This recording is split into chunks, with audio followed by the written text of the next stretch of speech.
Estamos hablando de datos del mes de abril.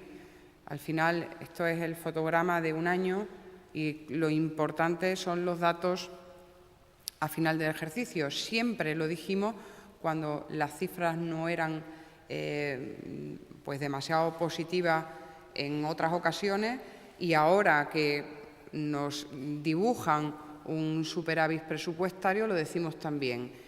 Hay que contemplar, o lo importante es el dato a final de año, pero sí que es cierto que estos fotogramas que se van produciendo mes a mes sí dibujan una tendencia y dibujan una trayectoria, y la trayectoria que se dibuja en Extremadura es la consolidación fiscal, que vamos en la línea correcta, en la línea que fijamos como objetivo estabilizar nuestras cuentas a la vez que impulsamos políticas de crecimiento sin olvidar el requisito imprescindible de que nuestras cuentas estén estabilizadas. Y, por lo tanto, es una gran noticia para Extremadura que en ese avance, que en ese fotograma estemos en la línea de consolidación fiscal que hemos marcado como objetivo estratégico.